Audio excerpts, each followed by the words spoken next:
চুঁচুড়ার ইমামবাড়ি হাসপাতালে পুলিশ লকআপে ডিউটিরত অবস্থায় আচমকা গুলিবিদ্ধ হলেন চন্দননগর পুলিশ লাইনের এক কনস্টেবল। শুক্রবার ভোর ৫টা নাগাদ সহকর্মী শৌচালয়ে গেলে ওই পুলিশ কর্মী নিজের সার্ভিস রিভলভার থেকে গুলি চালান। গুলির আওয়াজে ছুটে এসে সহকর্মী দেখেন রক্তাক্ত অবস্থায় পড়ে আছেন তিনি। দ্রুত আইসিইউতে নিয়ে যাওয়া হয়। বর্তমানে ভেন্টিলেশনে আশঙ্কাজনক অবস্থায় চিকিৎসাধীন।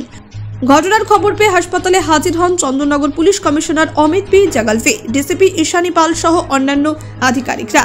সকাল থেকে পুলিশের ৬ লাভ হাসপাতাল চত্বর। পুলিশ সূত্রে খবর ৩ তারিখ বিয়ে ছিল ওই কনস্টেবল হিমাংশু মাঝির। ছুটি নিয়ে বাঁকুড়ায় যাওয়ার কথা ছিল, তার আগেই ঘটে গেল চাঞ্চল্যকর এই ঘটনা।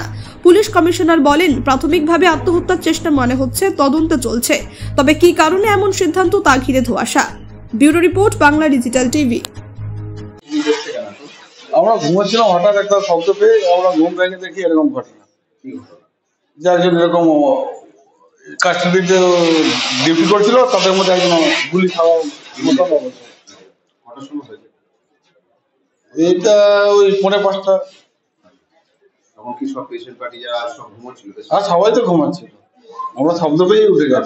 কার নিয়ে গেল সেটা দেখিয়ে নিয়ে গেল। আমরা ঘুমিয়ে উঠে তারপরে তো না না না। আমার নাম অনিল। অনিল অনিল কি? অনিল মল্লিক। মল্লিক? হ্যাঁ, অ্যাটেন্ডেন্সের কাজ করি।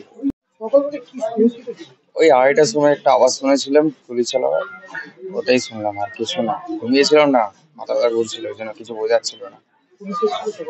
হ্যাঁ হ্যাঁ, পুলিশ এসেছিল। ওই অন্যার দিয়ে এসেছিল ভিতরে। হ্যাঁ। কখন এটা আওয়াজটা কখন হয়েছে? 2:30টা বাজছিল রাত্রিরে। হ্যাঁ।